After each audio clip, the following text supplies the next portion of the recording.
He beat Senna, Alonso, Schumacher, Prost, and Lauda. He won 3 Formula One World Championships. He was a true legend of his time, but there's one problem he's hardly talked about. Nelson Piquet, he became a Formula One legend, beating all the best drivers of his time. Even though his father didn't want him to race and he had serious asthma as a child that stopped him from doing physical activities. He is a great example of determination and obsession, but why don't people talk about him much? Rebellion. This was his main trait and no one liked it. He wasn't afraid to speak his mind, which led to many scandals and big conflicts with the press and other drivers. Was Nelson Piquet's rebellion and his comments his way of bringing justice to the world of Formula One? What's behind his scandals? How, despite all the problems, did Nelson Piquet become a true Formula One legend? And why is he mentioned so little now? Let's find out. In 1965, Nelson Piquet was 12 years old. He grew up in a rich family in Brazil. His father, Estácio Gonçalves Sotomayor, had a high position in the government. He wanted Nelson to get a good education and have a career in engineering or business. But Nelson loved cars and speed. He spent hours looking at race cars, taking things apart, and dreaming of driving one day.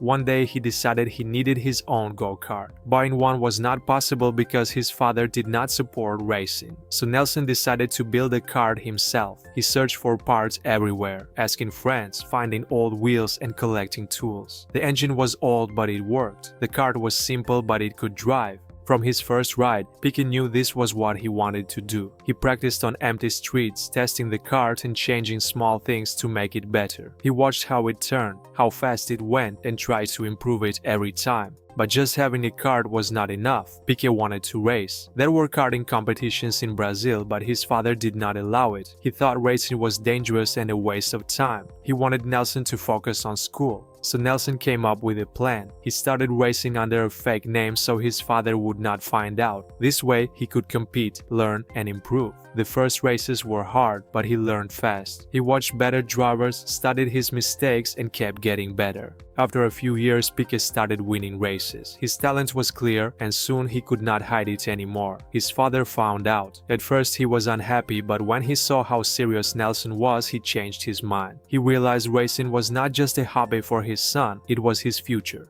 As the years passed, Nelson's passion for racing deepened. By 1978, he was ready to take a major step, joining the Ensign team in Formula One. In 1978, Nelson Piquet got a chance to race in Formula One. He was already known in the lower racing series, but moving to the top level meant new challenges. It was a different world, more powerful cars, advanced technology, and races with the best drivers in the world. The first problem was the team. Piquet started the season with a small team called Ensign. Their car was slow and often broke down. He made his debut at the German Grand Prix, but he couldn't finish the race because of technical problems. It was disappointing, but he didn't give up. After that, he joined BS Fabrications, a private team using an old McLaren car. The car was outdated and couldn't compete with the top teams. This meant Piquet couldn't fight for high positions, but he had another goal: to learn. He had to get used to long races. In the lower series, races were shorter, but in Formula One, drivers spent over an hour and a half in the car, dealing with extreme physical stress. He also had to work with engineers to adjust the car to his driving style. Another challenge was mechanical failures. In 1978, F1 cars were unreliable, especially in small teams. Piquet often couldn't finish races, not because of mistakes, but due to engine failures or other issues. This made it hard to show his true talent. But despite the difficulties, his speed and driving style caught the attention of important people in the paddock. The most important was Bernie Ecclestone, the owner of the Brabham team. He saw Piquet's talent and invited him to race in the final events of the season. This was his big chance. So even with a tough start in Formula One, Piquet managed to stand out and earn a place in a strong team. Soon this would change his entire career.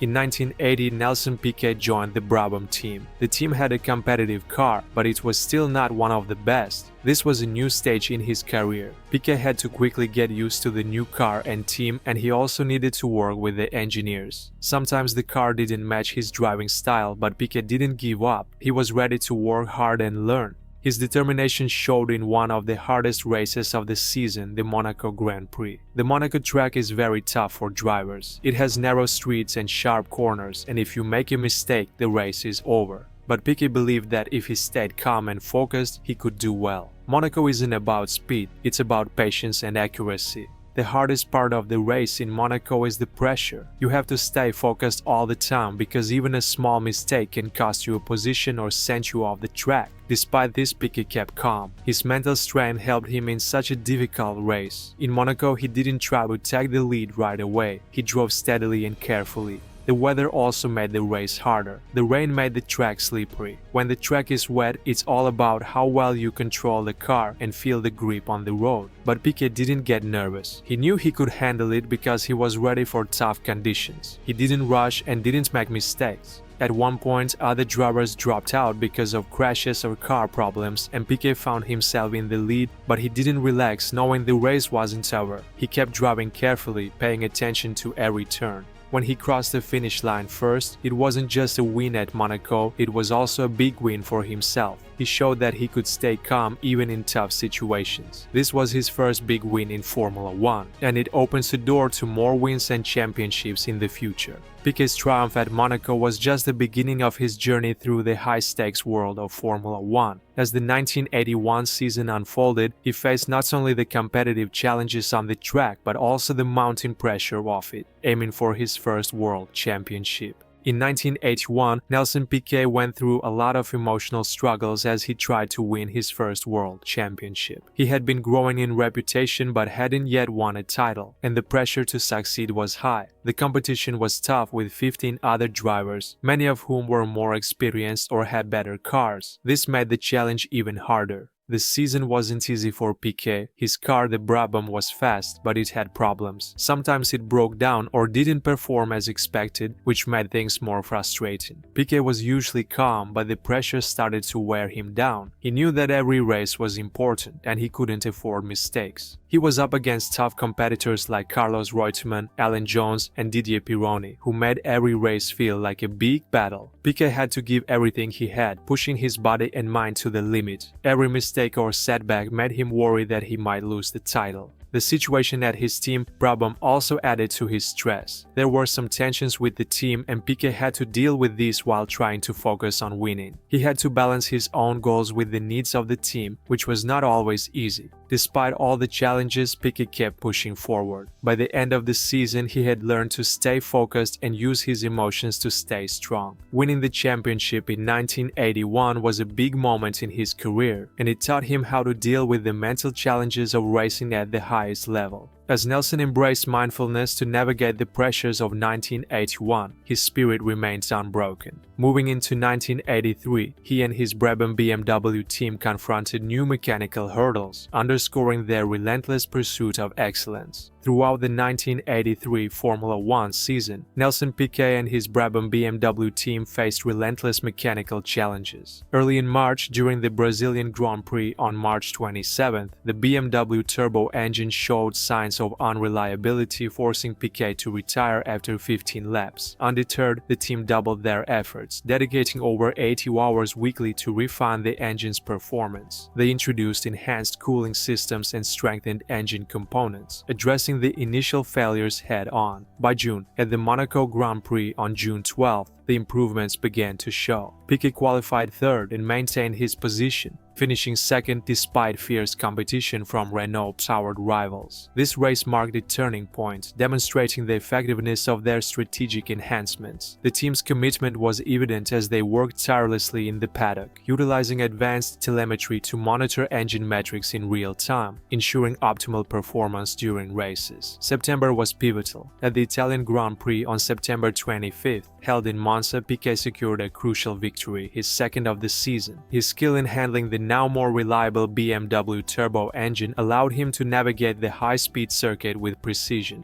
This win boosted his points total to 65, placing him firmly in championship contention. The final race in South Africa on October 23rd was decisive. Despite a late surge from competitors, Piquet's consistent performance and strategic pit stops earned him the win, bringing his season total to 73 points. This triumph was a testament to his perseverance, the strategic ingenuity of his team, and the relentless refinement of the BMW turbo engine. Following his triumphant 1983 season, Nelson continued to showcase his relentless drive and adaptability in the world of Formula One. By early 1987, he had chosen to join the Williams team, where he aimed to secure another championship amidst fierce competition and evolving challenges. In 1987, Nelson Piquet made a bold decision to leave the successful Brabham team and join Williams, a move that carried significant personal sacrifices, even though it was aimed at securing another championship. One of the biggest challenges he faced was leaving a familiar and comfortable environment. Piquet had been with Brabham for several years, and his relationship with the team was solid. He had built trust with his engineers and had become a key figure in the team's success. When he switched to Williams, he was essentially starting from scratch, working with a new team, new engineers, and new teammates. Another sacrifice was the change in his role. At Brabham, Piquet was the leader of the team, the driver around whom the car and strategy were built. At Williams, however, he had to share the spotlight with a talented young driver, Nigel Mansell, who was also fighting for the championship. This created tension within the team as both drivers wanted to be the top priority, leading to a competitive but sometimes difficult working relationship.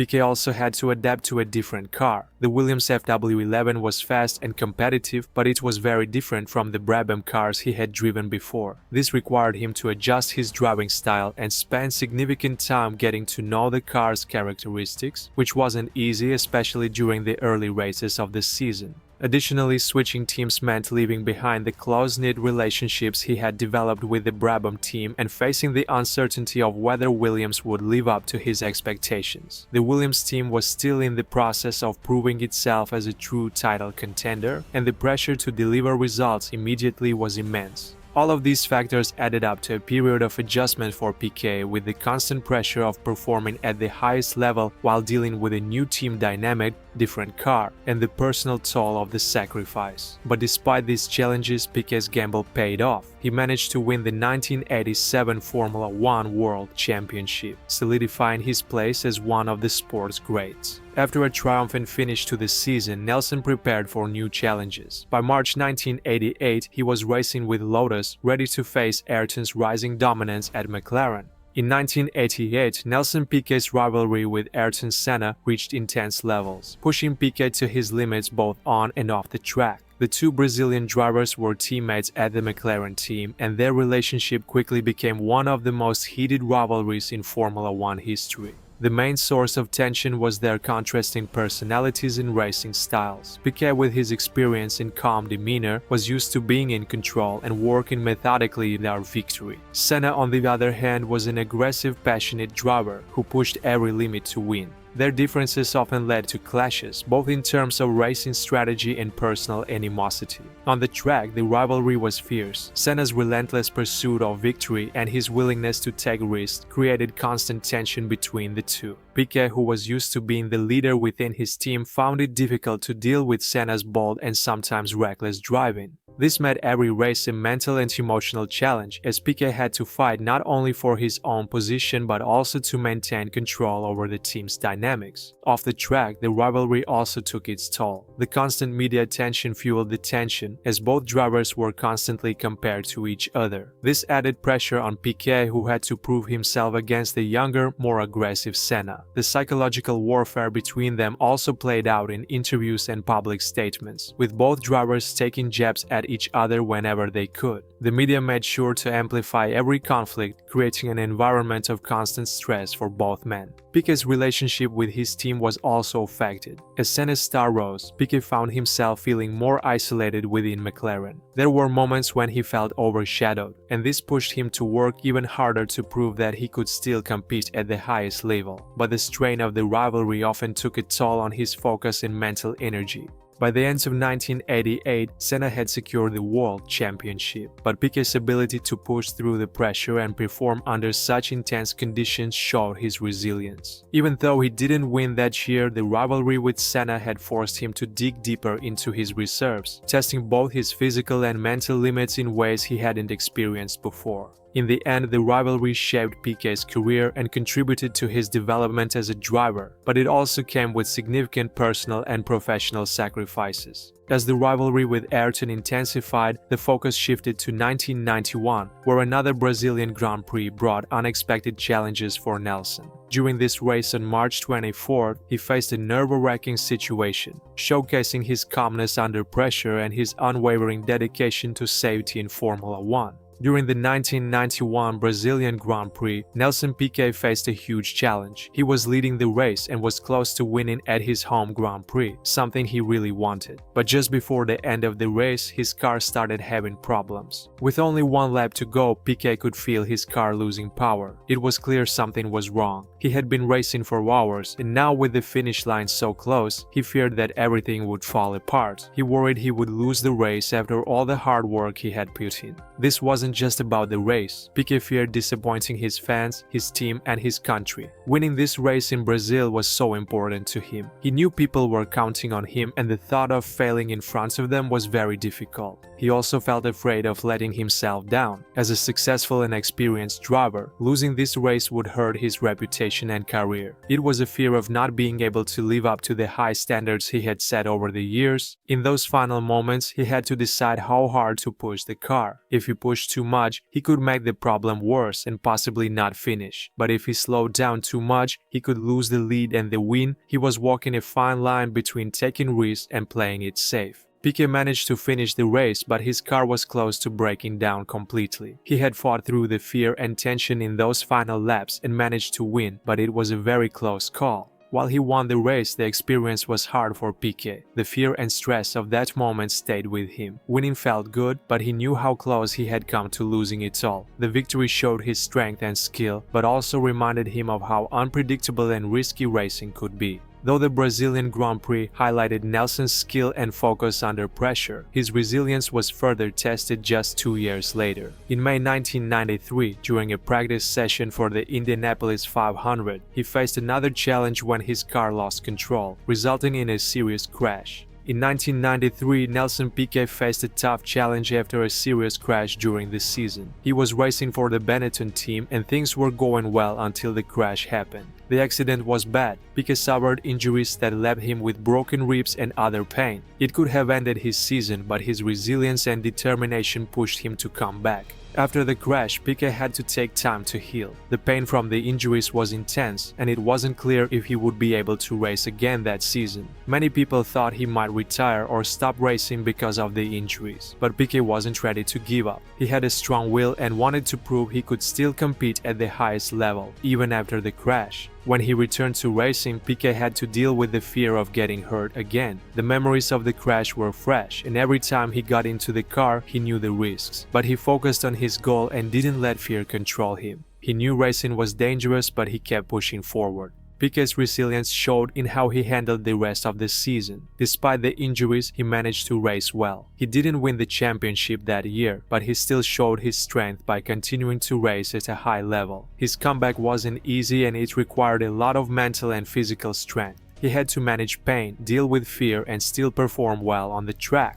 By the end of the season, Piquet had proven that he was more than just a driver. He was a fighter. His resilience in coming back from the crash and finishing the season showed how tough he was, both physically and mentally. It wasn't just about winning races for him, it was about showing that no matter what, he could bounce back and keep going. As the months passed, Nelson's spirit and determination continued to define his journey. By early March 1995, following his remarkable comeback on the track, he faced a new challenge of the field as financial strains started to weigh heavily on his team. In 1995, Nelson Piquet faced serious financial pressure as he tried to keep his racing team, Piquet Sports, alive. He was no longer driving for a big team and now he was managing his own team. The problem was money. Running a Formula One team is extremely expensive and Piquet didn't have enough sponsors to cover the costs. At the time, Piquet only had 10 sponsors. While this might sound like a lot, it wasn't nearly enough to pay for everything the team needed, from the car and the crew to travel and equipment. The team was always looking for more sponsorships, but it was hard to attract big companies when his team wasn't performing at the same level as some of the bigger, more successful teams. This put a lot of pressure on Piquet to make sure the team stayed afloat, but also to manage the expectations of his sponsors. The financial strain meant Piquet had to make tough decisions. He couldn't always afford the best equipment or the best engineers, which made it harder to compete with the top teams. This caused stress both on and off the track. As the season went on, it became clear that without more money, his team could struggle to stay in Formula 1. The worry of losing everything was always in the background, and it weighed heavily on Piquet. Piquet was also dealing with the pressure of keeping his reputation intact. He had already won 3 world championships, but now he was trying to prove he could make a team successful even without the financial backing of larger companies. It wasn't just about racing anymore, it was about survival. He had to find new sponsors, manage the team's expenses carefully, and make sure that every decision he made helped keep the team in the game.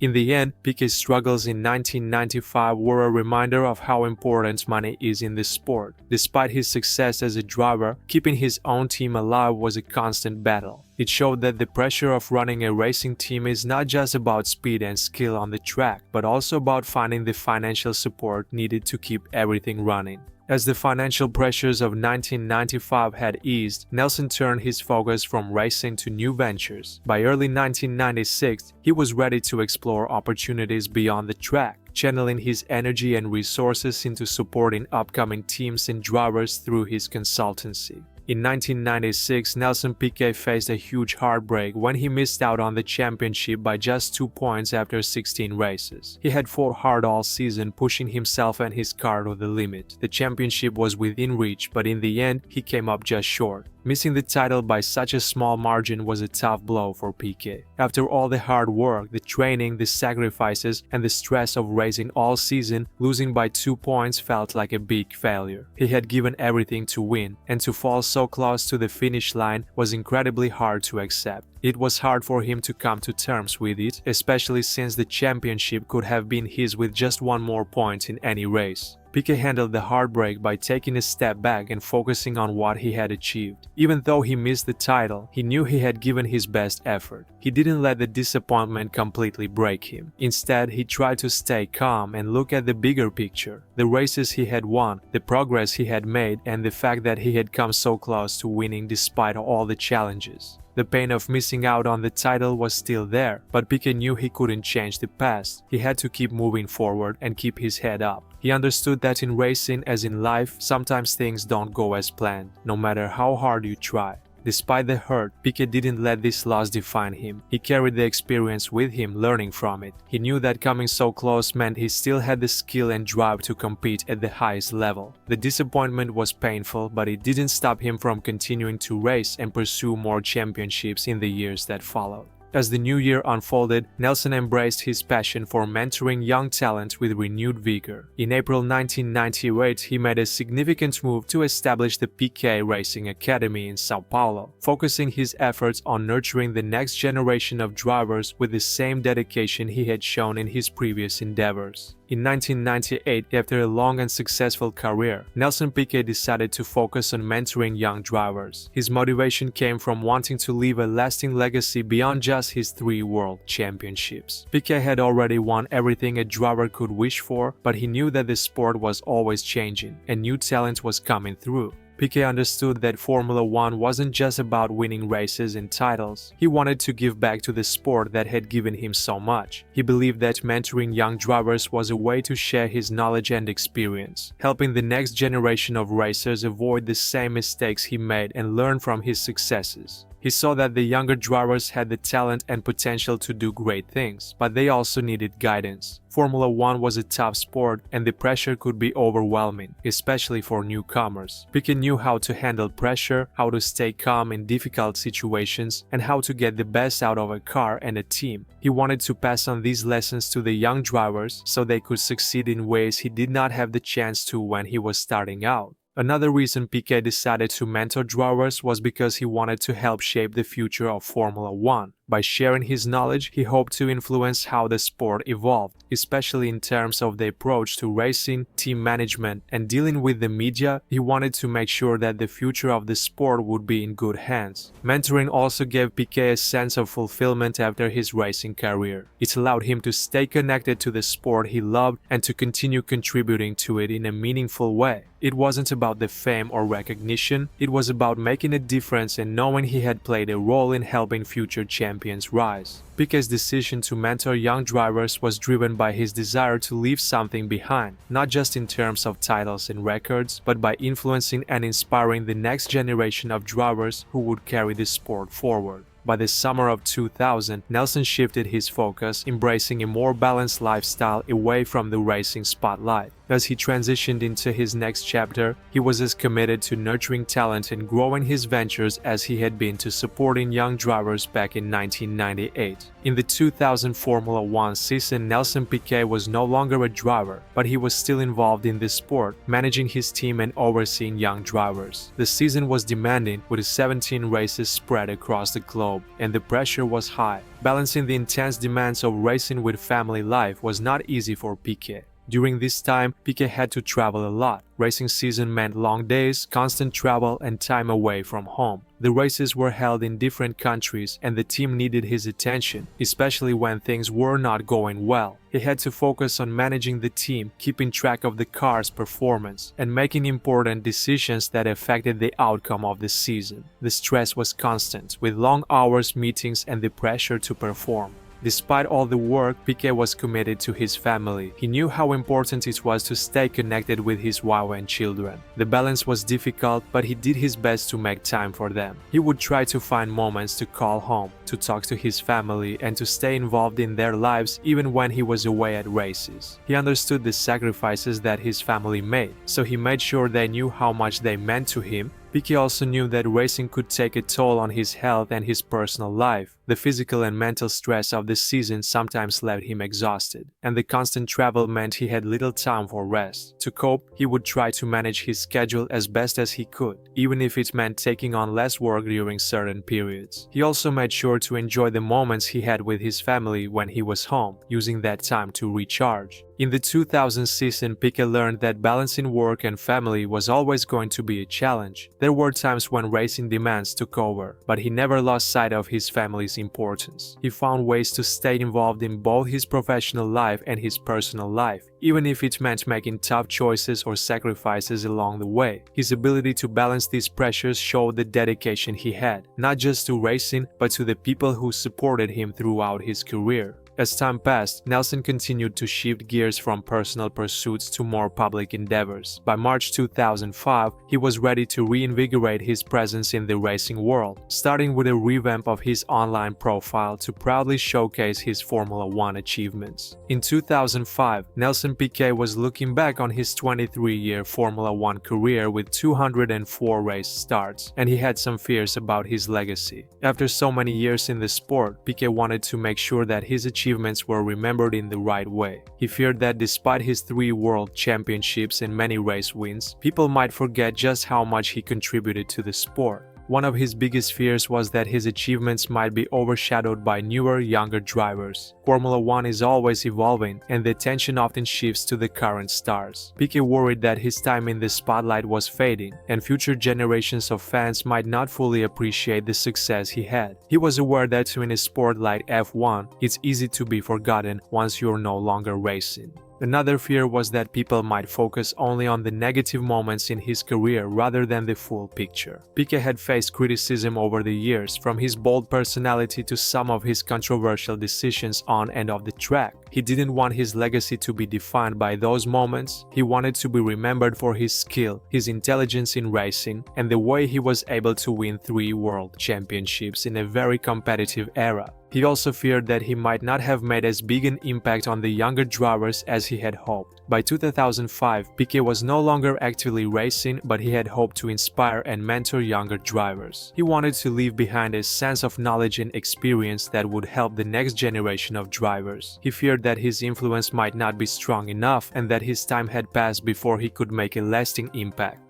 Despite these fears, Piquet knew he had made a huge mark on the sport. His 3 world championships and his long career spoke for themselves. But like many athletes looking back on their careers, he wanted to ensure that his legacy was remembered in the right way. For the things he had accomplished, the races he had won, and the challenges he had overcome during his time in Formula 1. As the years rolled back from his recent endeavors in Lisbon, Nelson's thoughts drifted to a defining moment on September 4, 1983. Standing at the entrance of the Detroit Grand Prix circuit, he faced one of the most crucial races of his career. Today, Nelson Piquet looks back on his journey from a young kart racer in 1965 to becoming a legendary F1 champion with a mix of pride and reflection. He started racing go-karts as a teenager in Brazil, dreaming of something bigger. In those early years, he never imagined the level of success he would eventually reach. It was all about racing for the love of the sport without thinking about fame or championships. As he moved up in the racing world, Piquet's path to Formula 1 wasn't easy. He faced a lot of challenges and had to prove himself time and time again. The competition was fierce, and many people doubted him in the beginning, but over the years he developed a unique approach to racing, combining skill, intelligence, and strategy. This eventually helped him win 3 world championships and become one of the most respected drivers in F1 history.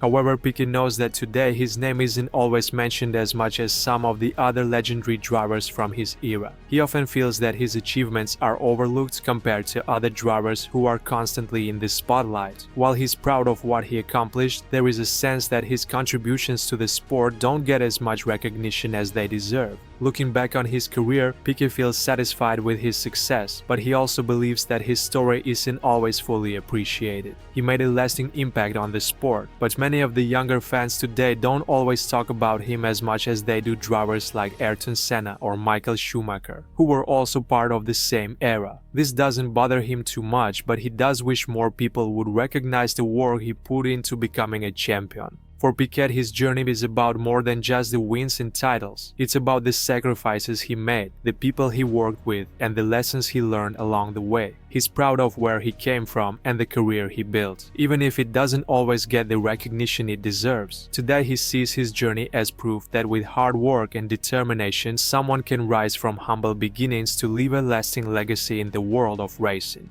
As we conclude our journey through the life and career of Nelson Piquet, we are reminded of the enduring legacy of one of Formula 1's most complex and brilliant drivers. Piquet's story is not just about the victories, the championships, or the iconic moments on the track, but also about the controversies, the battles with rivals, and his unapologetic nature that made him both loved and despised. His unmatched skill, strategic mind, and fearless approach to racing cemented his place as a 3-time world champion.